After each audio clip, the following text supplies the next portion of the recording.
좋으신 하나님, 이 시간도 하나님 앞에 나와 예비하며 은혜 받게 하시니 감사합니다.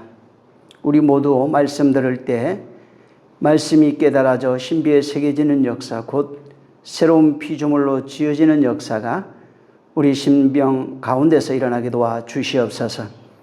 또한 이 시간 부족한 자를 세워주셨사오니 입술에 기름 부어 말씀의 지혜와 지식과 능력 주시고 전환자 반자 모두가 은혜 받기에 부족함이 없도록 역사하여 주시옵소서. 특별히 종의 마음과 생각과 뜻을 주장해 주셔서 땅에 있는 말로 할지라도 세상 이론과 지식이 아닌 하나님께서 우리에게 말씀하시고자 하시고 싶은 그 말씀이 증거되어질 수 있도록 역사하여 주시옵소서. 하나님의 깊은 것이 이 시간 증거되어지는 놀라운 역사 있게 도와 주시옵소서. 성령으로 함께 하시기를 원합니다. 여러 가지 모양으로 말씀을 듣는 사랑하는 지체들을 기억해 주시고 정말 저들 영혼이 하나님께 속한 자요 또 하나 된 자이라는 사실을 주 안에 교회로서 지어져 주 안에 교회된 자라고 하는 사실을 깨닫고 어디에 어떤 모양으로 있을지라도 그리스도의 지체로서의 삶을 살기에 부족함이 없게 도와 주시옵소서. 살아계신 이를 경험하고 체험하고 증거할 수 있도록 사신 이를 증거해낼 수 있는 진정한 그리스도의 증인들이 되어줄 수 있게 도와 주시옵소서. 말로만 되어지는 것이 아니라 진실로 변화된 그 삶이 저들을 증거해내게 도와 주시옵소서. 성령께서 함께 하시기를 원하며 예수 이름으로 축복하고 기도했습니다. 아멘. 아멘. 자, 사사기 10장입니다. 근데 지난 시간에 이어서 말씀을 할 겁니다. 그래서 오늘은 그냥 1절부터 18절까지인데 좀 건너뛰어서 한번 읽도록 하겠습니다. 먼저 1절부터 6절을 같이 읽겠습니다. 시작. 아비멜렉 후에 이스라엘 사람 도도의 손자 부하의 아들 돌라가 일어나서 이스라엘을 구원하니라. 그가 에브라임 산지 3일에 거하여 이스라엘의 사사가 된 지 23년 만에 죽음에 3일에 장사되었더라. 그 후에 길르앗 사람 야일이 일어나서 22년 동안 이스라엘의 사사가 되니라. 그에게 아들 30이 있어 어린 낙이 30을 타고 성읍 30을 두었었는데 그 성들은 길르앗 땅에 있고 오늘까지 하봇 야일이라 칭하더라. 야일이 죽음에 기몬에 장사되었더라. 이스라엘 자손이 다시 여호와의 목전에 악을 행하여 바알들과 아스타롯과 아람의 신들과 시돈의 신들과 모압의 신들과 암몬 자손의 신들과 블레셋 사람의 신들을 섬기고 여호와를 버려 그를 섬기지 아니하므로. 자, 그는 14절을 한번 읽겠습니다. 시작. 가서 너희가 택한 신들에게 부르짖어서 너희 환난 때에 그들로 너희를 구원하게 하라. 아멘.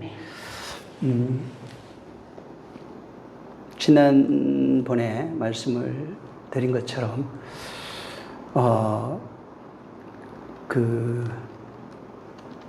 이 지금 입다라고 하는 그 사사 앞에 그다음에 뒤에 소사사라고 하는, 그러니까 일을 적게 했다 뭐 이런 의미보다는 기록이 여기에 이제 기록되어 있는데 사사들의 이야기가 아주 짧게 기록이 되어 있는 그런 사사들을 가리켜서 이제 소사사라 이렇게 얘기를 하는 겁니다. 그래서 이 사람들에 대한 설명이 적은 것을 이제 소사사라 이렇게 말합니다. 그래서 여기 여러분이 지금 읽었던 사사 그 10장 앞부분 보면 돌라와 야일이라고 하는 그런 사람들을 기록해 놨어요. 사실은 그렇게 중요한 그런 것이 아닐 수도 있고 또 이렇게 기록해 놓은 것을 보면은 또 어떤 의미를 우리에게 말씀해 주고 싶은 내용도 있을 겁니다. 그래서 지난 시간에 사사 이 입다를 중심으로 전과 후에 이 소사사 이야기를 기록해 놨습니다. 그래서 여기 앞에 보면은 우리가 먼저 1절에 보면 돌라라고 하는 그 사람이 나오는데 여기 특징이 뭐냐면 그 전과 후가 특징이 그냥 어떤 사람은 사사 그 존재 자체에서만 기록이 되어 있어요. 이게 돌라도 마찬가지인데 자식이라든가 재물이라든가 재산 이런 것이 전혀 없습니다. 기록이. 그리고 그래서 이 돌라 이야기를 보면은 아내나 자식 이야기가 전혀 없던 사람입니다. 이 말인즉슨 이 사람은 사사 역할에만 하나님이 맡기신 그 일, 그 사사 역할에만 충실했던 사람이라 이런 뜻입니다. 그래서 세상에 오늘날 기독교인들 마찬가지인데 이제 목사들도 마찬가지죠. 사실은 세상 것에 너무 집착합니다. 모든 성도들이 세상에 너무 집착해서 세상 것에 보유한 그런 기준을 가지고 복의 기준 혹은 하나님이 내게 주신 그 복의 그런 기준을 삼기도 합니다. 근데 여기 특이한 것은 이 돌라라는 사람은 오직 그런 것이 자식이 몇 명인지 뭐 재산이 얼마가 된지 전혀 모릅니다. 그리고 그 일을 하다가 23년 만에 사사로 그 일을 하다가 죽어서 3일에 장사되었다 이렇게 기록을 해놨습니다. 그래서 그가 어떤 돌라라는 사람이 자식이나 이런 것이 없고 23년 동안 사사 일을 열심히 해서 바로 장사되어 무덤으로 들어갔다는 겁니다. 무덤은 다시 태어난 장소라고 그랬죠. 그래서 무덤으로 들어갔다 이렇게 기록해놨어요. 그래서 이 돌라라는 사람의 이름이 본래입니다. 즉 돌라는 본래의 자리, 거기에서 겸손히 자기 일을 충실히 했다고 하는 의미를 내포하고 있는 겁니다. 그 다음에 이제 야일이라고 하는 사람이 나오는데 이 사람에 대해서는 반대로 자식이 뭐 아들 30, 성읍이 30 이렇게 이제 써놨어요. 그리고 이제 역대하 2장에 가면 야일에 대해서 기록해 놓은 기록이 있는데 그는 왕국을 구축하고 싶었던 사람으로 나옵니다. 자신의 왕국에 이 세상에서 사사일을 하면서 오늘날도 목사들이 보면 목회자이면서 엄청난 부와 명예를 가지려고 노력을 하죠. 그 비슷한 겁니다. 그래서 야일이 아마 그런 사람이었던 것 같아요. 그래서 자기 왕국을 건설합니다. 오늘날 그 많은 사입이나 이단들 보면은 교주들이 전부 다 자기 왕국을 건설하잖아요. 똑같은 모습이에요. 그래서 많은 자식을 두고 왕국을 건설해서 하나님께서 주신 물론 사사일도 한 겁니다. 그렇지만은 그 일을 겸해서 자기 왕국을 세워서 세상에 군림하고 있던 그런 사람이 바로 야일이라고 이제 기록해 놓은 겁니다. 문제는 사사 역할을 충실히 했던 사람도 기록해 놨고 그들도 하나님이 세운 사사입니다. 야일도 마찬가지로 비록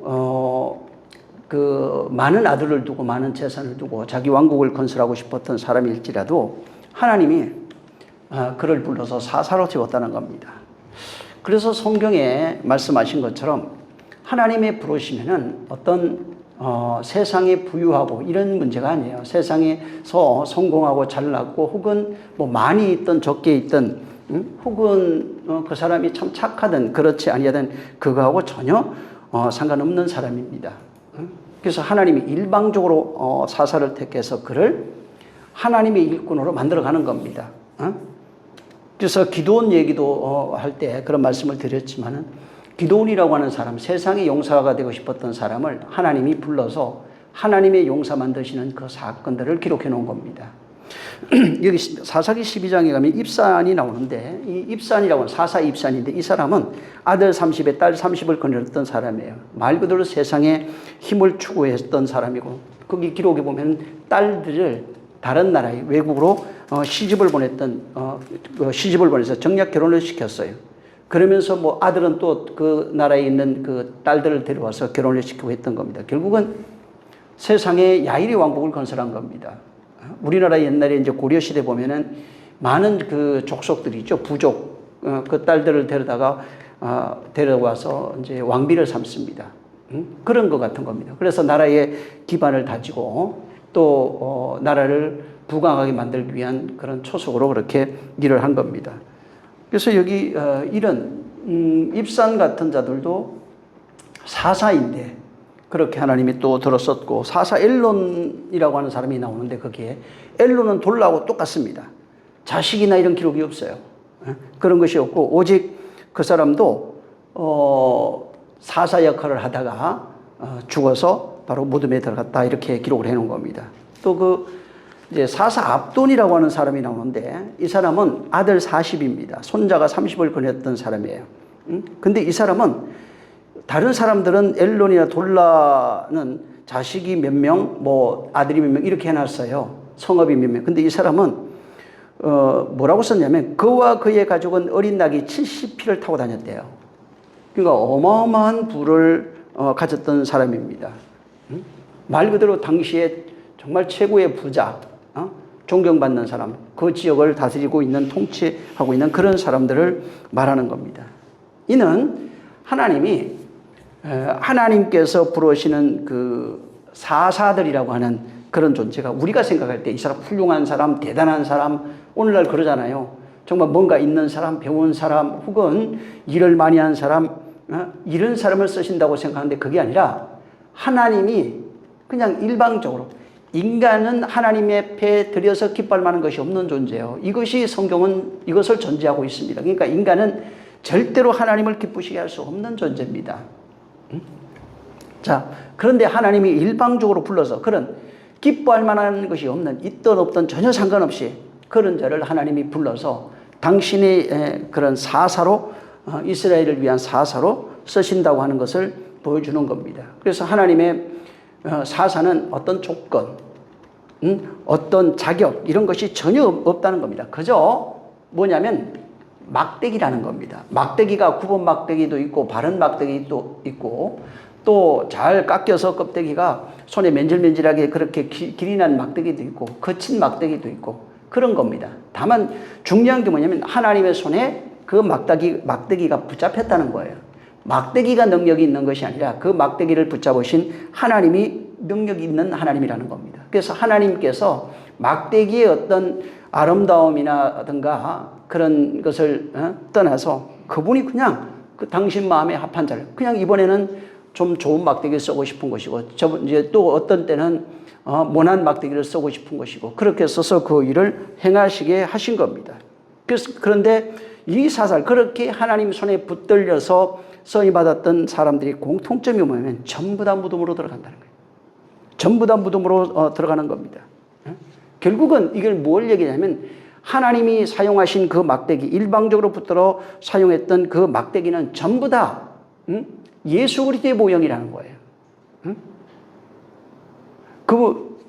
그래서 죽어서 모든 이 사사뿐만 아니라 이 족장들도 마찬가지예요. 전부 다 어디로 들어가냐면 무덤으로 갑니다. 근데 무덤을 얘기를 하면서 두 가지가 어떤 구별이 되는 것이 있는데, 여기 나왔던 족장, 사사 할 것 없이 이런 사람들은 전부 다 무덤으로 들어가는데 예수 그리스도만 무덤으로 들어가셨다 나와요. 그분이 참 하나님의 아들인 겁니다. 다른 말로 얘기하면 무덤에서 나오지 못한 자들이 무덤으로 들어갔다는 얘기가 뭐냐면 구원이 필요한 자, 은혜가 필요한 자, 그걸 쓰셨든 안 쓰셨든 중요하지 않아요. 바로 하나님의 그런 부르심이 필요한 자들이란 겁니다. 근데 예수 그리스도만 무덤에 들어가셨다가 그가 홀로 거기서 걸어 나오신 겁니다. 그래서 다른 이 성경에 나왔던 모든 인간들, 사사를 비롯한 모든 인간들은 전부 다 무덤에 뼈가 있어요. 근데 예수 그리스도만 빈 무덤이에요. 다른 모든 존재는 시체가 있는데 예수님은 시체가 없어요. 그래서 빈 무덤으로 나오신 겁니다. 그래서 그분의 은혜 없이는 거기서 그 무덤에서 나올 수 없다는 겁니다. 세상에 살아가면서 잘났든 못났든 전혀 상관없어요.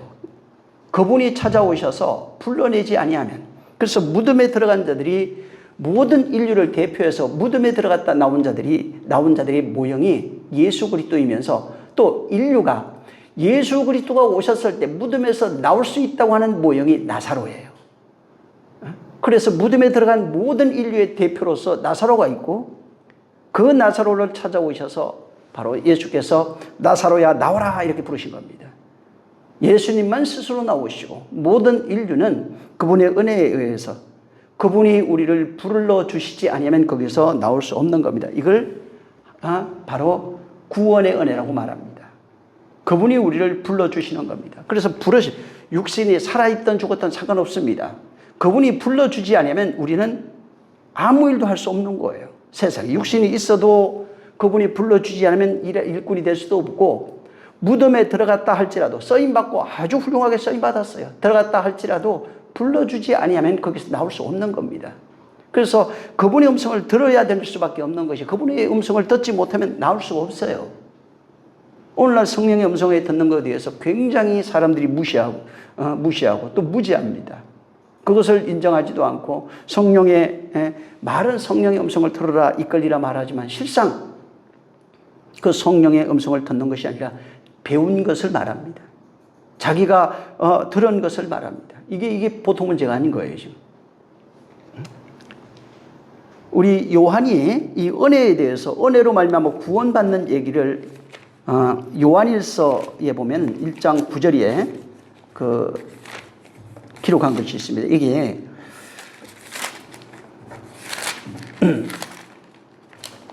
제가 읽어드리겠습니다. 만일 우리가 우리의 죄를 자백하면 저는 미쁘시고 오히로우사 우리의 죄를 사하시며 모든 불의에서 우리를 깨끗게 하실 것이요.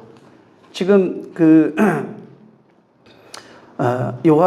요한일서에 요한이 지금 얘기한 건데 그냥 언뜻 보면 어떤 것으로 어떻게 보이냐면 회개하게 되면은 곧 죄를 자복하다 죄를 자복하게 되면은 하나님이 다 용서해 주신다 이런 식으로 보여져요. 그래서 만일 우리가 우리의 죄를 자복하게 되면은 저는 미쁘시고 의로워서 우리의 죄를 사하시고 모든 불의에서 우리를 깨끗게 하실 것이다. 이거 굉장히 많이 쓰고 있는 구절 중에 하나입니다. 자, 근데 지금 여기 읽어진 표면적으로 보여지는 것, 회개해라. 하나님이 네가 회개하면 다 용서해 준다고 그랬어. 그래서 그분이 미쁘시고 의로우시기 때문에 우리를 다 용서해 깨끗하게 해줄 거야. 라고 이렇게 표면적으로 보고 그렇게 회개하면 된다. 그래서 회개하시오. 그리고 그것을 믿으시면 됩니다. 믿으시면 구원받습니다. 라고 하는 그런 주장을 많이 합니다. 그러니까 예수님이 하신 그 말을 인정하고 동의하는 것을 믿음이다. 요걸 산데마니즘이라고 그래요. 그러니까 뭐냐면 믿고 그냥 동의하면 구원된다 이런 뜻입니다. 그러니까 성경을 그래서 그게 확대 이제 계속 해석해서 모든 성경에 기록된 것을 믿고 인정하면 동의하면 구원이 된다 이런 식으로 또 설명을 하기도 하고 실제 가르치고 있습니다. 자, 근데 여기서 중요한 단어가 있는데 미쁘시사 그다음에 미쁘시고 의로사라고 하는 이 두 구절이 여기에 중간에 들어가 있어요. 근데 이 미쁘시고가 들어가면은 피스토스라고 하는 단어입니다. 이거는 우리가 잘 알고 있듯이 진실하고 충성된, 정직한, 신실한 이런 뜻으로 쓰여지고 있는 단어입니다. 그래서 피토스는 성령에 의해서 거듭난 그 상태, 완전히 그리스도인이 되어진 상태를 피토스라고 합니다. 근데 의로우사라고 하는 단어가 뭐냐면 디카이오스라고 하는 단어인데 이건 의롭고 공의롭고 이런 뜻입니다. 공정하고 이런 뜻을 가지고 있는 게 디카이오스라고 하는 단어입니다. 자, 근데 보세요. 여기 본문에 지금 예를 들어서 어떤 사람이 우리가 사람을 죽였어요. 자, 죽였는데 사람을 죽였어요. 근데 죽었는데 그거를 자백했어요. 내가 사람 죽였습니다. 이렇게 자백하면은 여기 지금 이렇게 표면적으로 봐도 하나님은 뭐라고 해요? 미쁘시고 의로우사 정의로운 분이래요. 그 다음에 공정한 분이래요. 자, 그러면 정의롭고 공정한 재판관이라면 그 용서해 주는 게 맞아요? 아니, 그분이 정의롭고 공정하신 분이래요. 자, 내가 근데 회개했어요. 내가 사람 죽였습니다 했어요. 그럼 알았어. 네가 회개했으니까 내가 용서해 줄게. 이거는 말도 안 되는 얘기입니다. 복음을 모르는 사람이에요. 그런 말로 다 하죠. 다 용서해 줄게, 용서해 줄게. 죄에 대한 의로운 재판관이라면 하나님은 율법은 뭐냐면 의로운 재판관이에요. 아버지의 그 법을 공의의 법을 율법이라고 합니다. 율법은 절대 용서가 없어요. 진리의 법, 은혜의 법이라고 하는 거, 은혜의 법은 용서가 있어요. 공의와 재판관이라고 하는 것은 율법을 얘기를 하는 겁니다. 용서하면 안 돼요. 근데 사람들이 용서와 은혜 사이에 굉장한 지금 혼란이 있는 겁니다. 진짜 공의롭고 정의로운 재판관이라면 불의에 대해서 참으신다는 얘기가 아닙니다. 불의는 절대로 용서하지 않는다는 얘기입니다. 그래서 공의롭고 정의롭고 공정하고 이렇게 하면 절대로 용서되지 않습니다. 그래서 죄인은 반드시 죽어요. 죽어야 되는 겁니다. 죄를 자복하면 어떻게 되면 죽어야 되는 겁니다. 그러면은 그 죄인이 죽어야 돼요. 또 그 죄인을, 예를 들어서 그 죄인이 이제 죄를 자복했어요. 공의롭고 정의롭기 때문에, 재판관이기 때문에, 만약에 용서해주면 어떻게 돼요? 공의로운 재판관이 안 되고, 불공정한 재판관이 됩니다. 그럼 용서하지 않으면 어떻게 돼요, 또? 네 죄를 네가 담당해라 하고 저 사형을 시켜버렸어요. 그러면 은혜의 하나님이 되지 못하는 겁니다, 또. 응? 그래서 그냥 용서해주면은, 아니, 살해당한 그 가족은 어떻게 돼요? 유족은 어떻게 되냐고요? 그 사람들은 얼마나 억울할 것 같아요? 응? 여기 요한이 말해주고 싶은 내용이 있어요. 요한이 말해주고 싶은 게 뭐냐면, 우리가 죄를 짓고 회개하면 무조건 용서한다는 말이 아닙니다. 그 얘기를 말하고 싶은 것이 아니라, 죄인에 대해서 하나님은 은혜의 하나님이라고 하는 것에 대해서 초점을 맞추고 말하고 있는 거예요. 응? 다시 말하면 하나님은 공정하고 정의로운 재판관이기 때문에 죄는 절대로 용서하지 않는다는 얘기입니다. 그래서 그가 공의롭고 정의롭기 때문에 바로 그 죄에 대해서는 반드시 갚으신다는 거예요. 갚는데, 그러면은 그가 우리를 용서하시고 한다는 말이 뭐냐면, 우리를 깨끗게 하시고 불의해서 우리를 깨끗게 하신다는 말이 뭐냐면, 자, 어떤 사람이 죄를 자복했어요. 자복하면은 하나님은 뭐예요? 너 죽어야 돼, 이렇게 얘기한다는 거예요. 그러니까 요한이 말하는 게 그거예요. 너 죽어야 돼, 반드시 죽는데, 근데 네 대신 내 아들을 죽일 거야. 그래서 바로 요한이 말한 것은 그분의 은혜로 죄를 사는 것이 아니라, 죄를, 네가 가지고 있는 그 죄를 아들에게 옮겨서 우리를 깨끗게 하신다는 얘기예요. 그러니까 죄값은 반드시 치러야 된다는 겁니다. 그분이 미쁘시고 의로우시기 때문에 죄에 대해서만큼은 용서하지 않는다, 이 말이에요. 죄에 대해서만큼은 심판하신다는 거예요. 그래서 공정하시고 정의로우신 재판관은 죄값을 반드시 청구하고 죄값에 대해서 심판을 선언하시는 분이라는 겁니다. 문제는 그분은 또한 은혜의 하나님이라는 거예요. 그래서 은혜를 어떻게 베푸냐면, 죄인이 죄를 자백하면은 그 죄를 아들이 담당하게 하신다는 겁니다. 아들이 대신 죽게 한다는 겁니다. 그것을 가리켜서 대속이라고 그러고 구속이라고 하고 하나님의 사랑과 은혜라 이렇게 말하고 있는 겁니다. 그래서 하나님이 우리를 구원하신다, 사랑하신다, 이것은 우리의 죄를 당신에게 옮겨서 당신의 아들이 그 죄값을 대신 치르고 우리는 죽으면 영원한 죽음이 됩니다. 그는 죄가 없기 때문에 죄 없는 것, 죽은 자 가운데서 다시 살아나셨다, 이렇게 얘기한 거예요. 그가 죄를 담당하고 죽어서 죄 없기 때문에 하나님이 그를 다시 살렸다는 겁니다. 그래서 옮겨서 죄를 대속해 주신 거예요.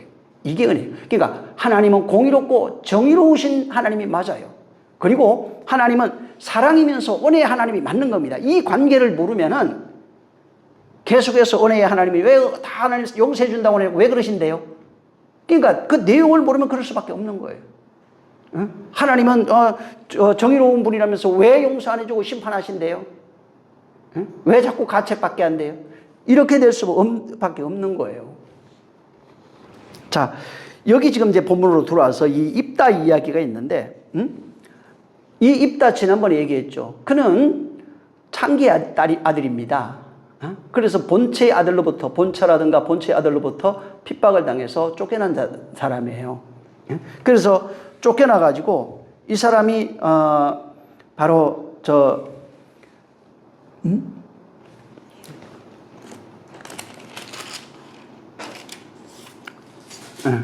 자, 여기 11장에 보면은 길르앗 사람 큰 용사 이렇게 나옵니다. 여기도 또 큰 용사예요. 기도원도 그랬는데 큰 용사 입다가 기생이 길르앗에 사는 아들로 나와요. 그리고 여기서 아들, 그 2절에 보면 그 아들에게서 아들의 아들과 그 이제 본처겠죠. 그들에 의해서 이제 핍박을 당해가지고 쫓겨납니다. 그래서 이 입다가 쫓겨나가지고, 그 돕당이라고 하는, 돕이라고 하는 그 동네에 가가지고 거하게 되는 내용이 3절에 있습니다. 그리고 거기에서 잡류들, 그냥 양아치들입니다. 쉽게 말하면 깡패들인데 그 잡류들하고 어울리면서 깡패 두목된 겁니다. 그리고 그렇게 이제 거기서 세력을 형성해가지고 살던 그런 사람이에요. 그런데 이때 암몬 자손이 이제 이스라엘을 치료하니까 지난번에 얘기했죠. 그전에는 하나님 앞에 이 본문에 여러분 10장 읽었죠, 앞에. 하나님 앞에 우리 좀 살려주세요. 우리에게 어떻게 해도 좋습니다. 그러니까 이스라엘 사람들의 기도가 뭐냐면 블레셋 가문이 오니까 우리 좀 구원해 주세요. 그래서 니들이 그 기도했던 그들 신들에게 가서 구해달라고 해라. 그러니까 자기들이 섬기고 있던 모든 우상을 다 쪼개버렸습니다.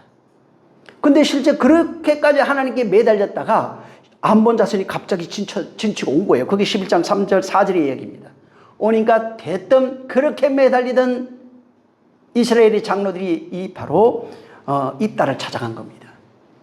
그러니까 그 전에 행했던 모든 행위는 뭐냐면 대가성이에요. 어떻게 해도 좋으니까 우리를 구원해 주세요. 그러니까 그 기도에 회개에 진실함이 없다는 겁니다. 회개가 악의 눈물이라는 얘기예요. 그들의 회개는 가짜라는 얘기입니다. 그래서 하나님이 그들의 회개를 보고 근심하셨다고 얘기한 겁니다. 왜? 그들이 하는 기도는 자기 유익을 얻기 위한 회개 기도였다고요. 자, 근데 막상 전쟁이 코앞에 닥쳐서 암몬이 진치고 이렇게 하니까 난리가 난 겁니다. 그래서 바로 이 지금 돕당에 있는 바로 입다를 길르앗에 있는 장로들이 찾아가서 네가 우리의 우두머리가 되라. 이런 식으로 이제 얘기한 겁니다. 자, 여기 지금 11장 1절부터 나오는 입다 이야기는 본책에서 버려져서 거기서 또 다른 세력을 형성해가지고 그들의 우두머리가 되어져. 그 다음에 되고 난 이후에 이스라엘을 구원하는 사사로 세워지는 이야기입니다. 그래서 이 입다 이야기에 뭐가 있냐면 버려진 입다 본책에서 쫓겨나죠. 그래서 그를 통해서 이스라엘을 구원하시는 그 구원하는 내용 속에 바로 예수 그리스도께서 이 땅에 오셨다가 이스라엘에 의해서 버려지고 난 이후에 이스라엘을 구원하는 자로 나오시는 예수 그리스도의 이야기가 여기에 숨겨져 있어요. 그래서 입다는 예수 그리스도의 모형입니다. 우리를 구원하시는데 그가 어떤 모습으로 있는지 세상에 어떻게 우리를 구원하시는지에 대한 내용이 여기에 상세히 거려져 있는 겁니다. 그래서 이 1장 11절에 보면 이에 입다가 길르앗 장로들에게 함께 가니 백성이 그로 자기들의 머리와 장관을 삼은지라. 입다가 미스바에서 자기의 말을 다 여호와 앞에 고하니라. 자, 여기 지금 입다가 길르앗 장로들이 와가지고 네가 우두머리 되라 하니까 이제 내가 그렇게 해줄 거야. 그러면서 이제 나중에 여기 그를 쫓아간 이야기가 있습니다. 자, 보세요. 입다가 본처 집에서 쫓겨났습니다. 사생자라고 합니다. 그리고 그는 쫓겨나가지고 돕당에 가서 새로운 세력을 형성해가지고 쉽게 말해서 양아치들, 깡패 두목이 되어 있었어요. 그 사람이 지금 이스라엘의 사사로 세워져가지고 하나님이 그를 세운 겁니다. 세워가지고 그가 이스라엘 사사로서 이스라엘을 구원한 얘기입니다. 자, 보세요. 요한복음 1장에 보면은 요한복음 1장 11절에 예수께서 자기 땅에 오매 자기 백성 가운데 자기 백성 가운데 왔는데 자기 백성이 그를 영접지 아니하였고 이렇게 얘기했어요. 지금 여기 입다하고 똑같은 내용이에요. 입다가 본책에서 쫓겨났어요. 그 자식들의 자손들에게서 쫓겨난 겁니다. 자, 거기에 본 자손이 누구냐면 이스라엘 사람들이에요. 예수님이 오셨던 그 자기 백성이 누구냐면 이스라엘 사람들입니다. 이스라엘 사람들 가운데 오셨는데 다시 말하면 율법주의자들이죠. 율법 가운데 오신 겁니다. 이스라엘 자기 백성 가운데 오신 겁니다. 근데 오셨는데 거기서 환영받지 못했어요. 바로 그를 영접지 아니했어요. 그래서 예수께서 이 땅에 오셨지만 이스라엘 백성 가운데 오셨지만 아무도 그를 영접하지 않고 그를 다 버렸다고 그랬어요. 그를 다 버린 겁니다. 그리고 버려가지고 어디까지 버렸냐면 그를 영접지도 아니하였고 이사야 53장에도 얘기했죠. 그는 헌모할 만한 어떤 모양도 없었기 때문에 바로 그를 영접지도 아니하였고 그를 나중에 어떻게 하면 십자가에 달아 죽여버립니다. 이것이 이스라엘이 예수에게 한 사건이에요. 여기 똑같이 이 입다도 마찬가지입니다.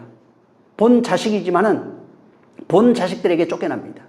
쫓겨나서 전혀 돕당이라고 하는 곳에 가서 거기서 바로 새로운 세력을 형성해서 이스라엘을 구원하는 모습으로 나타나고 있는 겁니다. 그래서 사사기 11장 그 7절에 보면은 입다가 길르앗 장로들에게 이르되 너희가 전에 나를 미워하여 내 아비 집에서 쫓아내지 아니하였느냐? 이제 너희가 환난을 당하였다고 어찌하여 내게 왔느냐? 그러니까 옛날에 너희가 나를 쫓아냈잖아. 나를 거부했잖아. 어? 근데 너희들이 어려움 당했다고 그래서 그래 놓고 지금 와서 나에게 도와달라 하느냐? 이 얘기를 지금 하고 있는 겁니다. 어?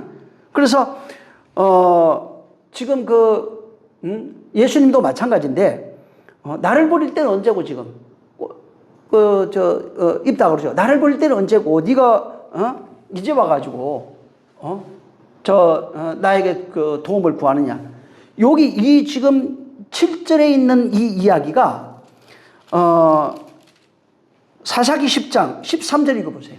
똑같은 얘기로 반복되어 있어요. 13절. 자, 시작.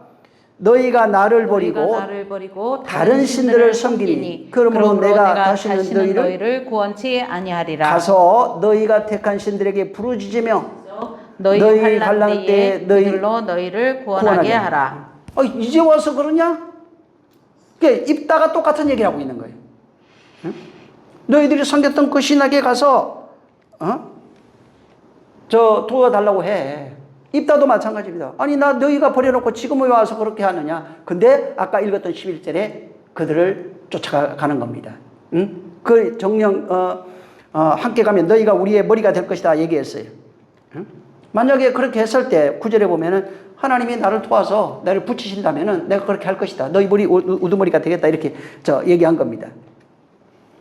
문제는 뭐냐면 하나님은 이 지금 10장 11장에 그 이스라엘의 행태를 보시고 너희 신들에게 가서 도와달라고 해라. 지금 와서 또 나에게 도와달라고 하느냐. 입다를 통해서 같은 말을 반복하신 겁니다. 근데 하나님은 그를 버리지 않았어요. 응? 여기 계속 보면 하나님은 이스라엘을 버리지 않았어요. 응?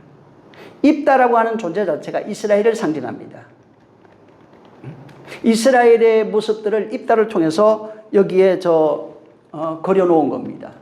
또 입다를 통해서 사사 예수 그리스도의 모형을 여기다 그려놓은 겁니다. 그리고 그 입다 너희가 버린 거부하고 버린 그래서 성경에도 그러죠. 너희가 버린 그 모퉁이 돌이라고 그러죠. 응? 하나님은 그 돌로 새로운 성전을 지었다고 그랬어요. 응?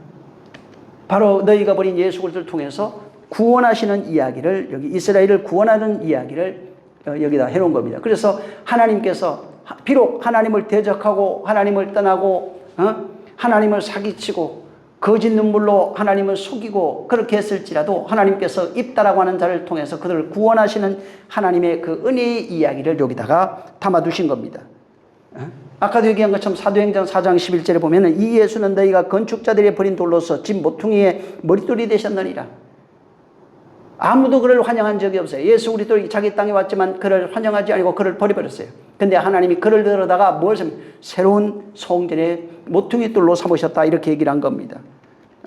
그래서 이 4장 11절에 있는 이 이야기 버려진 모퉁이 돌로서 새로운 성전을 짓는 이야기가 이 사사 입다 이야기 속에 그대로 현실화돼 가지고 나타나고 있는 겁니다.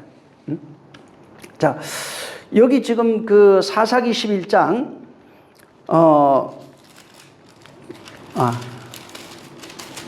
13절에 있던 그 다른 신 이런 얘기가 나옵니다. 자, 다른 신이 나오는데 여기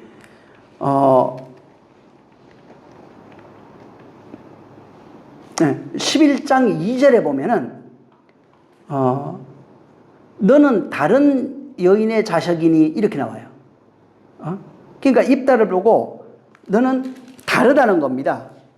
그러니까 10장 13절에도 다른 신을 너희가 섬겼다 이렇게 얘기를 하고 그 다음에 11장 2절에도 보면은 너는 다른 여인의 자식이니 이렇게 해가지고 다른이라고 하는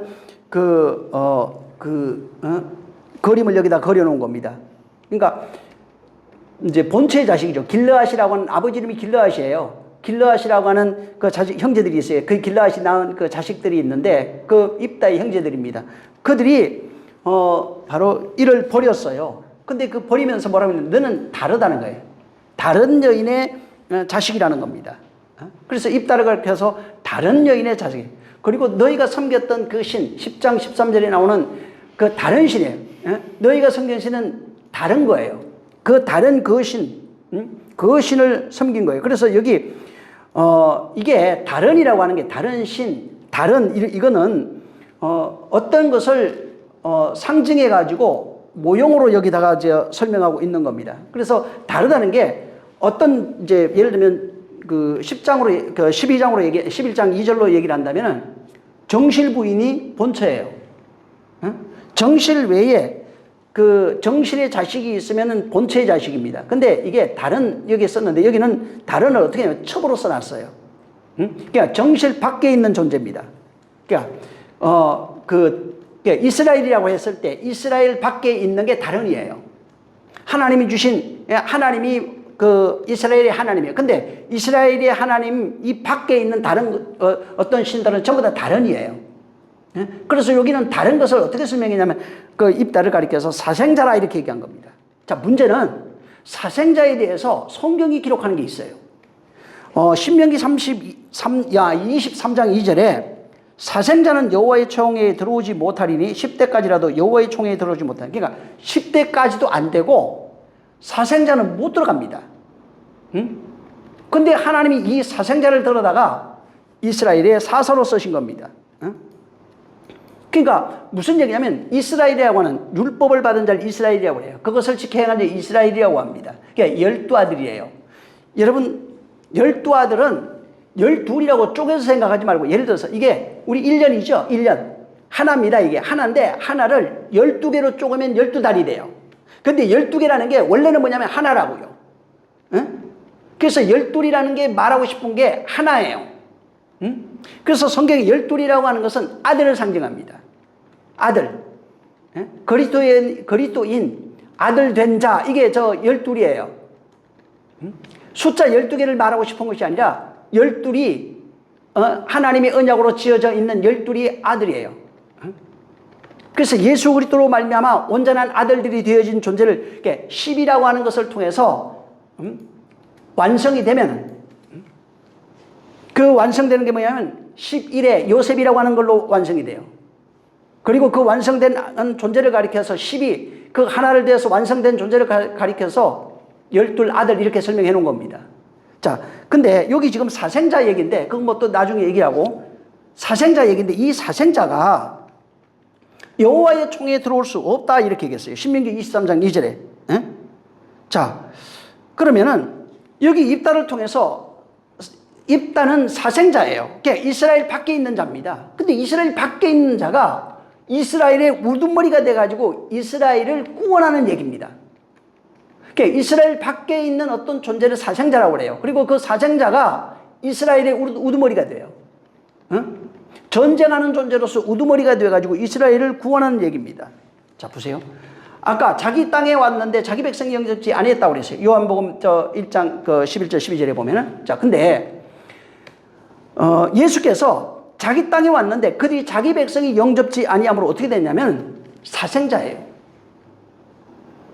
예수님은 사생자예요. 하나님을 떠나서, 자, 여기 입다 이야기를 그대로 정박하면 어떻게 되냐면은 본래 하나님의 아들입니다. 하나님 입장에서 세상으로 버려진 사생자예요. 또 이스라엘 입장에서도 보면은 본처에게서 난 자식이 아니에요. 첩의 자식으로 나온 거예요. 그래서 외인이라고 그래요. 이스라엘 밖에 있는 자. 하나님 입장에서도 하나님에게서 바로 저 하나님을 떠나서 이 땅에 뭘로 왔냐면 사생자로 왔다고 해요. 이스라엘 밖에 있는 자로 온 겁니다. 자, 그런데 쉽게 말하면 이스라엘 총회에 속하지 아니한 총회 밖으로 내던져진 거예요. 자기 땅에 왔는데 자기 백성, 총회라고 하는 이스라엘 총회에 왔는데 영접지 아니하고 자기를 버린 겁니다. 자, 그런데 그분이 버려져서 그 본 자식들을 위해서 십자가 달려 죽습니다. 자, 죽고 나니 어떻게 되냐면 총회 밖으로 던져졌던 그분이, 그 다음에 그 총회에 의해서 죽임당했던 그분이 교회의 머리가 돼서 자기를 버린 이스라엘, 자기를 버린 그 총회를 바로 구원하는 이야기가 바로 이 입다 이야기 속에 담겨 있는 겁니다. 그래서 입다 이야기를 통해서 예수 그리스도께서 이 세상에 환영받지 못할 사생자, 이단자로 오셔서 그들에 의해 죽임을 당하고 난 이후에 그가 그들의 머리, 교회의 머리가 돼서 그들을 구원하는 이야기를 입다라고 하는 사람을 통해 가지고 입다 이야기 속에 집어넣고 하나님께서 어떻게 이스라엘을 구원하는지를 여기에 모형으로 보여준 겁니다. 자, 11장 2, 3절에 이제 보면은 여기에 입다가 그했던 땅이 돕땅입니다. 이 땅이라고 하는 건 에레츠입니다. 그 다음에 이제 그 돕이라는 게 토브입니다. 그래서 이 토브, 에레츠 토브는 창세기 1장에 보면은 하나님이 땅을 지으실 때, 에레츠 토브예요. 그리고 그것을 보시기에 좋았더라, 이렇게, 말씀하십니다. 이 보시기에 좋았다라는 것이 계속 반복되는 겁니다. 근데 그 보시기에 좋았다라고 하는 이 단어가 들어가 보면 보시기에 좋은 땅 이렇게 나와요. 그래서 거기도 보면 토브 에레츠로 나와요. 그러니까 하나님이 보시기에 좋은 땅이 뭐냐면 토브 에레츠예요. 보시기에 좋았다. 그러니까 토브 에레츠는 보시기에 좋은 땅이에요. 에레츠는 땅을 얘기를 하고, 그 다음에 토브는 좋은 이런 겁니다. 그래서 보시기에 좋은 땅이에요. 자, 지금 여기 돕땅이라고 그랬잖아요. 근데 여기에 에레츠 토브로 되어 있어요. 자, 그러면 잘 보세요. 11장 3절에 입다가 거했던 땅이 뭐냐면 에레츠 토브예요. 하나님이 보시기 좋은 땅이에요. 이걸 누구를 상징하냐면 입다가 메시아를 상징하고 있다. 하나님이 보시기에 좋은 땅은 이 세상 한 군데도 없어요. 말씀이 되어진 그 땅만을 하나님이 기뻐하시고 보시기 좋은 땅입니다. 말씀이 이루어진 땅. 이 인류 속에는 말씀이 이루어진 땅이 없어요. 예수 그리스도만 말씀이 육신되어 오셔서 저는 내 사랑하는 내 기뻐하는 자예요. 그만이 에레츠 토브예요. 그래서 창조에 성경 전체 계속해서 에레츠 토브가 반복되는데 창조의 완성 시점이 뭐냐면 전부 다 보시기 좋은 땅이에요.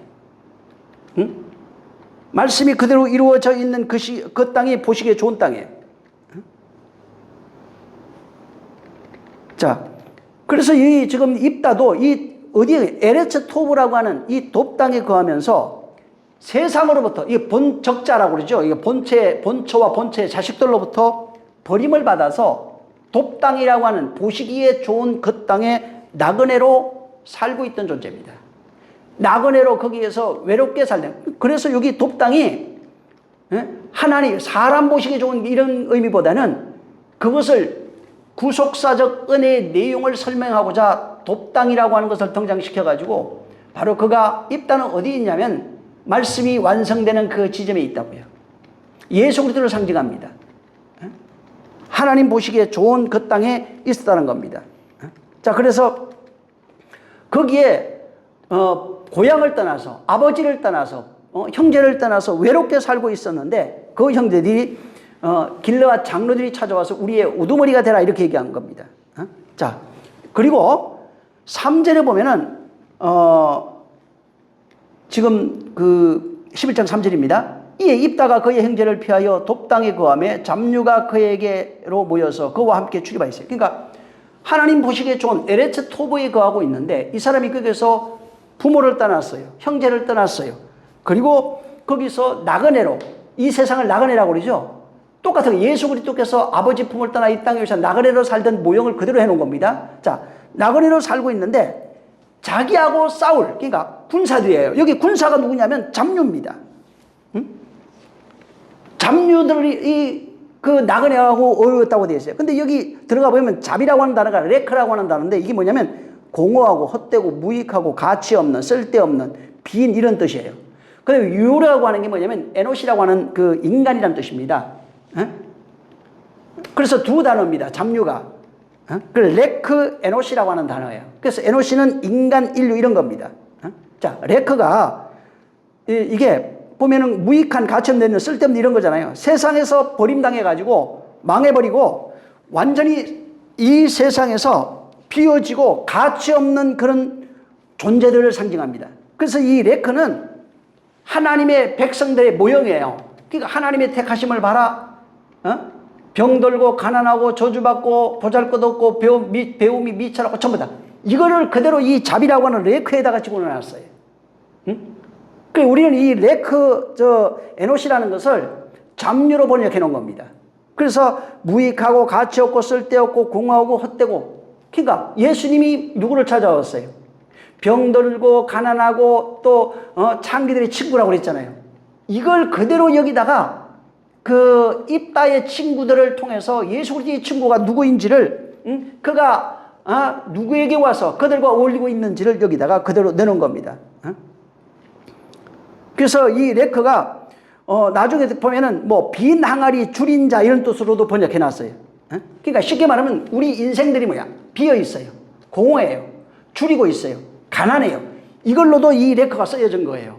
그러니까 이 세상에 버려져서 보잘것없는 인생들의 모습을 이런 식으로 레크라고 하는 단어를 쓰는 겁니다. 근데 입다가 전쟁하러 가는데 바로 이 암몬 자손을 쳐주는 자들이 누구냐면 이 잡류들입니다. 암몬 자손은 이 세상을 상징해요. 왕, 용, 임금 이런 것들을 상징해요. 우리 옛사람입니다. 그래서 이걸 상징해 가지고 그 입다와 함께, 그 예수 그리스도와 함께 하나 된 자들이 전부 다 잡류라는 겁니다. 버려지고 소외되고 가난하고 병들고 아무것도 없는 자, 그런 자들입니다. 근데 이 모습이 뭐냐면 지금 이 입다를 등장시켜 가지고 입다가 이스라엘이라고 그랬잖아요. 우리의 모습을 상징합니다. 사사로서는 하나님의 사사 예수 그리스도를 상징하지만은 또한 그를 통해서 이스라엘 모습을 그대로 담아둔 겁니다. 우리의 모습을 그대로 담아둔 겁니다. 쉽게 말해서 도저히 불가능한 자, 가난하고 병들고 아무것도 할 수 없고 저주받고, 그러니까 레크라고 하는 단어가 이게 입다의 모습이라고요. 그게 우리의 모습이라고요. 우리의 모습, 입다의 모습을 레크라고 하는 단어에다가 담아놓은 거예요. 흑의 모습, 저주받은 모습, 비낭아리, 주전자 뭐 이런 뜻으로 해놓은 겁니다. 결국은 뭐냐면 여기 흘러가는 내용으로 보면 입다도 이 세상의 왕이 되고 싶은 거예요. 그들의 우두머리가 되고 싶은 겁니다. 세상에서 뭔가 성공하고 싶은 거예요. 그게 우리의 모습이라고요. 그러니까 선악을 따먹은 모든 인생의 군상들의 모습이 이거예요. 왕이 되고 싶고 용이 되고 싶고 부자 되고 싶고 성공하고 싶고 뭔가 잘 되고 싶고, 남들을 부리고 싶고, 이게 인생들의 모습이라고요.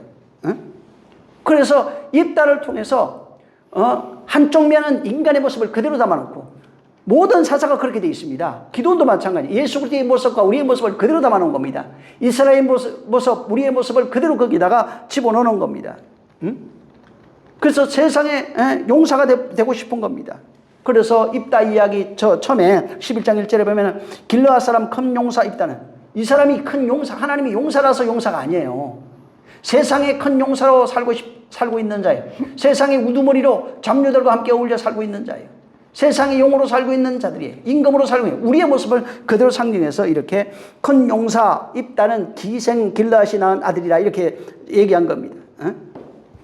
그는 기드온처럼 정말 큰 용사가 아닙니다. 큰 용사가 되고 싶어서 안달난 사람이 바로 기드온이었고 여기 보면 입다입니다.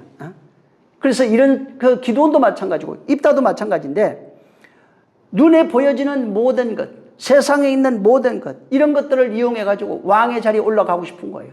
자기 영광을 구축하고 싶은 거예요. 세상에 많은 아들을 낳고 많은 재산을 거느리고 많은 성업을 거느리고 싶은 거예요. 자, 그런데 세상이 큰 용사로 살고 있는 입다나 기드온이나 이런 자들을 하나님이 큰 용사로 만드는데 이 차이가 있어요. 껍데기로 보여지는 것은 세상의 큰 용사가 화려하고 아름답고 권세도 있고 대단합니다. 근데 하나님이 쓰시는 큰 용사는 기도원으로 얘기하면 300의 자리로 내려가 있어요. 가장 낮은 자리에 가 있는 것이 바로 하나님의 큰 용사예요. 그러니까 세상에는 볼품이 없어요. 그래서 그들이 들고 있는 것은 기도원이 들었던 게 뭐냐면 자기를 낮추고 300의 자리로 내려가니까 칼을 든 것이 아니라 항아리, 빈 항아리와 횃불밖에 든 것이 없어요. 나팔 분 것밖에 없어요. 모든 주권이 하나님께만 있게, 하나님의 일하심을 보라. 하나님의 싸우시겠다. 여호와의 싸우시는 그 전쟁을 보라는 거예요. 출애굽할 때도 그랬죠. 여호와께서 그들을 싸우시겠다는 겁니다. 그걸 보라는 거예요. 사실은 보면서도 믿음이 없죠. 그래서 기드온이 세상의 용사가 되고 싶었던 자가 하나님의 손에 붙들리니까 300의 자리를 내려가서 세상이 기준하고 가늠하고 있는 용사의 모습으로 있는 것이 아니고 아무것도 아닌 용사의 자리, 하나님이 그를 막대기로 쓰고 있는 용사의 자리로 있는 겁니다. 그래서 그가 들고 있는 것은 그냥 항아리에 횃불밖에 없는 겁니다. 그래서 그렇게 300의 자리로 내려가니까 어떻게 되냐면 하나님의 큰 용사가 됐다고요. 입다도 마찬가지입니다. 기도원이 세상의 큰 용사가 되고 싶은데 하나님의 큰 부리시는 자가 되니까 하나님의 큰 용사래요. 입다도 세상의 큰 용사가 되고 싶은 거예요. 근데 하나님의 사서로 붙들리게 되면은 하늘의 큰 용사가 된다는 겁니다. 하나님의 큰 용사가 된다는 겁니다. 그래서 여기 입다 이야기도 기도원하고 똑같이 큰 용사 입다는 이렇게 얘기를 한 겁니다. 결국은 세상의 큰 용사가 하늘의 큰 용사로 하나님이 바꾸시겠다는 겁니다. 그래서 하나님의 일을 맡은 자로 그렇게 쓰겠다는 거예요. 이걸 반복하는 이유가 진짜 사사이신 예수 그리스도가 오셔서 그가 빈 무덤으로 거기에서 나오셔서 무덤에 있는 자를 불러내시는 자로 있겠다는 겁니다. 그리고 이제 여기 기생이라고 하는 단어가 나와요. 그가 기생이 나온 자라 이렇게 얘기했어요. 1절에 보면. 자, 근데 이 기생이라는 단어가 자나 이슈아라고 하는 단어입니다. 이게 무슨 뜻이냐면 간음한 여자, 창기 이런 뜻이에요. 자, 근데 재미있는 거는 보세요.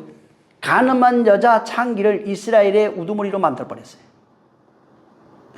무슨 얘기냐면 이스라엘 너희는 전체가 간음한 자, 창기의 후손이다 이런 뜻이에요.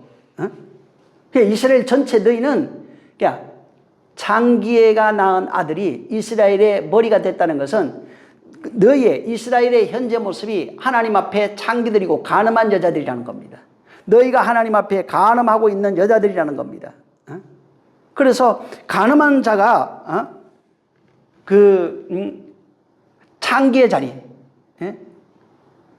지금 이스라엘 전체가 지금 이 입다를 우두머리에 삼음으로써 그들이 간음한 자의 자손인 것을 스스로 다 고백한 거나 마찬가지예요. 자, 근데 이스라엘이 간음한 자를 간음한 자로 있을 때, 그러니까 창기의 자리입니다. 창기가 낳은 자, 간음한 자로 있다는 겁니다. 하나님 볼 때. 자, 근데 예수님이 그 호세아서를 통해서 어떻게 얘기를 하냐면 그 창기, 호세아의 부인이 창기예요. 내가 창기와 결혼하겠다는 거예요. 창기와 결혼해서 내가 아들 낳겠다는 얘기입니다. 여기도 마찬가지예요. 그래서 창기가 가장 간음한 자들이라고 그랬잖아요. 간음한 창기에게로 와서 아들을 낳으신 존재가 누구냐면 예수 그리스도라고요. 그걸 모형해서 해놓은 겁니다. 그래서 창기로 있던 모습을 그려놓은 것이 성경에 그걸 믿음의 후손으로 써놨지만 다말과 라합을 얘기를 한 겁니다. 다시 말하면 하나님이 깨끗하신 분이 스스로 간음한 자로 와가지고 그들과 결혼해서 바로 그들을 하나님의 아들 만드는 그 이야기를 그들 속에 집어넣는 겁니다. 그래서 하나님의 아들이 간음한 자로 왔다는 거예요. 하나님의 아들이 창기와 하나 되는 자는 자기 몸을 버린다고 그랬잖아요. 간음한 자로 되는 겁니다. 창기와 결혼하면 자기가 창기 간부가 되는 겁니다. 전부 다. 그래서 예수 그리스도께서 창기는 우리예요. 이스라엘을 상징하고 우리를 상징하는데 우리에게 오셔서 우리와 하나 돼서 간부가 돼가지고 우리를 구원하는 이야기를 여기다가 입다를 통해서 입다가 기생의 아들, 창기의 아들로서 이스라엘을 구원하는 이야기로 여기에 해놓은 겁니다. 그래서 입다, 표면적으로는 입다가 우리의 인생들의 삶의 그 모습들을 그대로 여기다 담아놓고, 그 다음에 여기 지금 이스라엘 그 길라 장로들이 찾아오잖아요.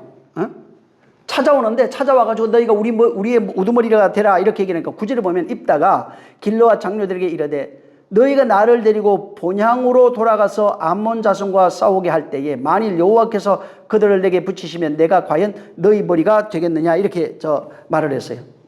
자, 무슨 얘기냐면 여호와께서 나를 도와가지고 만약에 이기게 하신다면 내가 이스라엘의 머리가 될 것이다 이 얘기를 한 겁니다. 여호와께서 나를 도와서 내가 암몬 자손을 이기게 되면 내가 이스라엘의 머리가 될 것이다 이걸 약속해라. 그러니까 여기서만 그렇게 하지 말고 이기고 난 후에 변개하지 말고 내가 가서 하나님이 날 도와서 암몬 자손을 쳐부시게 되면은, 내가 너희의 우두머리가 될 거야. 이걸 약속해라 하는 그 얘기를 한 겁니다. 그러니까 10절에 보면은 길르앗 장로들이 입다에게 이르되 여호와는 우리 사이의 정인이시라. 여호와가 우리 사이의 정인이시라. 당신의 말들을 우리가 반드시 행할 것이다. 당신이 우리 머리가 돼가지고 암몬 자손을 쳐부셔서 쳐부시면 우리의 머리가 될 겁니다. 이렇게 하니까 입다가 진짜 만약에 여호와가 나를 도와가지고 암몬 자손을 쳐부시게 되면은 내가 우리 이스라엘의 우두머리가 될 것이다. 이걸 약속하라는 거예요. 그러니까 10절에 장로들이 우리가 약속할게. 여호와 앞에서 우리가 맹세할게. 하나님이 우리의 정인이 될 것이다. 라고 10절에 지금 말하고 있는 겁니다. 자, 여기 보면은 세상에 지금 그 잡류들과 함께 어울려서 큰 용사로 살고 있는 입다가 나옵니다. 그 다음에 이스라엘의 장로들 우두머리들이에요. 그러니까 두 우두머리, 세상에 큰 용사가 만나가지고 거래했어요. 암몬 자손을 만약에 이기게 되면 네가 바로 우리의 우두머리가 될 거야. 하나님이 우리의 정인이 될 것이다. 이렇게 얘기를 한 겁니다. 자, 여기 지금은 길르앗 장로들은 보면은 하나님 앞에 그렇게 매달리던 사람들이에요. 근데 막상 전쟁이 코앞에 닥치니까 언제 그러냐는 듯이 모든 걸 내팽개치고 바로 입다라고 하는 사람. 아마 당시에 입다라는 사람이 좀 소문이 있었던 것 같아요. 힘도 세고 뭔가 좀 대단하고 세상에서 잡녀들과 올렸는데 깡패두목이에요. 근데 그만한 그 리더가 없었던 것 같아요. 그래서 그들을 쫓아간 겁니다. 자, 이스라엘이 수단과 방법을 가리지 아니하고 자기들의 목적, 그 암몬과 블레셋의 전쟁에서 자기들을 구원해 줄 자를 찾은 겁니다. 그게 맞아떨어진 것이 바로 입다를 찾아간 거예요. 입다도 마찬가지예요. 세상 용사로 살던 자가 본집으로 돌아가가지고 자기가 그 집의 우두머리가 되는 겁니다. 그래서 입다가 원하는 것은 그들의 우두머리가 되는 것이고, 다른 한쪽은 바로 전쟁에서 우리가 해방되는 겁니다. 그러니까 처음에는 하나님이 힘을 이용하려고 했는데 그것이 뜻대로 되지 않았어요. 그러다 보니까 바로 입다를 찾아가가지고 입다 네가 우리를 구원해주면 네가 우리의 왕이야. 네가 우리의 우두머리가 될 거야. 라고 얘기한 겁니다. 결국은 여기 지금 10절에도 얘기했지만은 9절에도 입다는 하나님을 이용해서 내가 이기면 너 우두머리 될게. 이 길르앗 장로들도 자기 목적이 있잖아요. 우리가 여기서 전쟁에서 이기게 되면은 네가 우리 머리가 되라. 그러니까 서로가 목적이 다른 겁니다. 목적이 다른데 뜻은 같아요. 자기 꿈을 실현할 수 있는 뜻은 같아요. 근데 두 분이 다 공통점이 하나님을 의지하지 않습니다. 하나님을 의지하지 않는 겁니다. 길르앗 장로들은 있다라고 하는 그 사람과 그가 거느리고 있는 잡류들로 의지했어요. 그러니까 아까 10장 얘기했잖아요. 지난주에. 이들의 눈물, 회개, 콧물 이런 것들이 전부 다 사기라고, 거짓말이라고. 입다도 이들을 이용해가지고 자기 집으로 돌아가고 싶었던 거예요. 그리고 거기서 자기가 그들의 우두머리가 되고 싶었던 겁니다. 세상 문제가 생기니까 오늘날 기독교인들 그러잖아요. 하나님 앞에 쇼와요. 이 문제만 해결해 주시면 하나님 따로 다 하세요. 이 문제만 해결해 주시면 하나님 이거 별거 다 하겠어요. 교회를 짓겠습니다. 무슨 별짓을 다 합니다. 병만 고쳐주시면 내가 죽을 때까지 헌신하겠습니다. 선교하겠습니다. 별거 다 합니다. 목적이 뭐예요? 이게 가식이라고요. 이걸 지금 길르앗 장로들이 그대로 보여주고 있어요. 하나님 앞에 말 그대로 쇼하고 있는 거예요. 하나님 그 마음을 중심을 아니까 하나님이 그들을 보고 근심하셨다는 겁니다. 그러니까 어떤 위기가 왔을 때 그 위기를 모면하기 위해서 하나님을 이용하는 불신앙을 그대로 보여주고 있는 겁니다. 또 입다는 뭐냐면 어떤 문제, 내가 하나님이 나를 도와서 이 문제가 해결이 된다면 그거에 대한 보상을 주십시오. 입다는 그래서 그들에게 보상을 요구하는 거예요. 하나님이 나를 도와가지고 내가 너 병 고쳤으니까 너 헌금 좀 해. 하나님 저 사람 병 고쳐주세요. 병 나았어요. 그럼 뭐라고 그러니까? 감사해야지. 너 재산 바쳐야지. 이게 전부 다 사기라는 거예요. 서로가 야합짓단이에요. 그래서 입다가 하나님이 나를 도와서 너희 전쟁에 이기게 하면 내가 너희 우두머리가 될 거야. 이거 하나님 앞에 약속해라. 내가 너 병 고쳐줄게. 네 이번 문제 해결해 주면, 내가 기도해서 해결해 주면 너 이거 내놔야 돼. 너 헌금 얼마 해야 돼. 너 어떻게 해야 돼. 둘 다 불신앙이에요. 입다도 불신앙이고 길라 자손 장로들도 불신앙이고 이게 뭐냐 우리의 모습이에요. 둘 다 폐역한 모습들이고 죽어 마땅한 흑들의 모습입니다. 반드시 죽어야 할 그런 인생들의 모습을 그대로 여기다가 그려놓고 있는 겁니다. 만약에 입다가 진짜 신앙인이라면 여기 그렇게 쓰지 않았겠죠. 전쟁의 성패는 인간에게 달린 게 아니잖아요. 하나님께 달렸으니까 성패가 어떠하든지 그건 상관없어요. 그리고 하나님을 두려워하는 자로 하나님 앞에 있었을 거예요. 이 앞에 그 사사들 소사사 얘기했잖아요. 이 소사사처럼 여기 뭐냐면 그 돌라라고 하는 사람처럼 아마 441만 열심히 하다가 무덤으로 갔을 겁니다. 그러니까 세상에 어떤 영광 이런 거 안 썼을 거예요. 내가 이렇게 했으면 이렇게 해달라고 하는 어떤 대가성 요구를 하지 않았을 겁니다. 결국은 뭐냐면 하나님이 나를 도와서 전쟁이 이기면은 전쟁의 공로는 내가 챙기겠다는 거예요. 전쟁으로 말미암아 얻은 모든 것은 내가 챙기겠다는 거예요. 그게 뭐냐면 입다가 요구한 건 이스라엘 왕이 되겠다는 거예요. 하나님이 나를 도와서 이 전쟁에 이기면 어떻게 해야 돼요? 하나님께 돌아가자 이래야 되는데 그게 아니라 나 왕 시켜줘. 하나님이 만약에 도와서 내 전쟁 이기면은 내가 너희 왕 될게. 입다는 세상 큰 용사로서 대가를 요구하는 거예요. 오늘날 지금 이 기독교가 여기 모습에 빠져 있어요. 하나님이 도와서 병을 고치든 뭘 하든 전부 다 보면은 대가. 물질이 됐든 뭐가 됐든 진짜로 저도 어떤 분 보니까 자기 전셋집인데 그거 다 내놔서 우리 청일 때 그랬어요 사실. 다 헌신해놓고 갈 데가 없어가지고 저 동생 집에 얹혀 있는 사람도 있었어요. 이게 뭡니까 이게? 하나님과 하라고 그랬다고. 그런데 속으면 안 됩니다. 이게 전부 다 입다 같은 존재들이에요. 사사는 사사인데 목사는 목사인데 자기 영광을 취하는 입다예요. 한 사람은 자기 목적을 이루기 위해서 눈물 흘리면서 하나님을 기만하고 있던 길라 장로들이고 목적을 이루기 위해서 수단과 방법을 가리지 않는 겁니다. 여기 그래서 길라 장로들이나 입다의 모습을 통해 가지고 하나님께서 바로 우리의 모습을 그대로 여기다 재현시켜 놓고 그래서 여호와의 전쟁 왜 이런 얘기를 쓰냐면은 하나님의 전쟁 여호와의 전쟁이라고 하는 것은 인간이 입다가 하나님 왕처럼 살고 싶잖아요. 세상에 있는 것들은 하나님을 이용해서 자기 목적을 이루고 싶잖아요. 여호와의 전쟁이 이걸 깨부시는 거라고요. 다시 말하면 하나님처럼 살고 싶은 하나님처럼 되고 싶은 거 이걸 깨부시는 게 여호와의 전쟁이에요. 목적을 위해서 수단과 방법을 가리지 않고 하나님을 이용하는 이것을 박살내는 겁니다. 세상에 왕으로 살고 싶은 몸부림치고 있는 그런 인생들의 욕망을 박살내는 거예요. 이게 바로 여호와의 전쟁의 핵심이에요. 그래서 입다가 나중에 죽는데 어떻게 죽냐? 하나님이 용사로 죽을 때 사사기 12장 7절에 보면은 입다가 이스라엘 사사가 된 지 6년이라 이 길르앗 사람 입다가 죽음에 길르앗 한 성읍의 장사가 되었더라. 이게 뭐냐면 하나님의 용사로 죽으니까 어디에 죽었는지도 몰라요.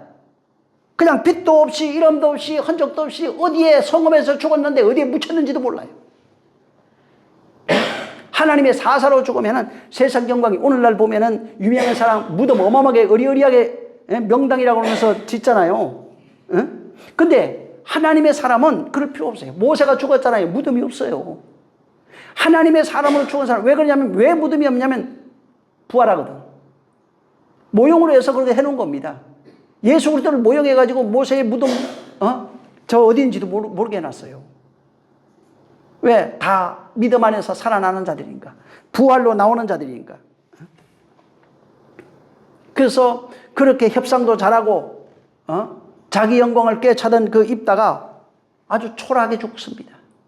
아무 어떤 권세 권력 이런 것도 가지고 아무런 흔적도 없이 어디에서 어떤 마을에 성읍에서 죽긴 죽었는데 어떤 마을에서 죽었는지 그것도 몰라요. 그냥 조용히 죽어서 조용히 그냥 묻혔어요. 왜 그러냐면 이게 하나님의 구원이 어떠하신 것인지를 그걸 설명하기 위해서 입다를 통해 설명하기 위해서 그렇게 여기다가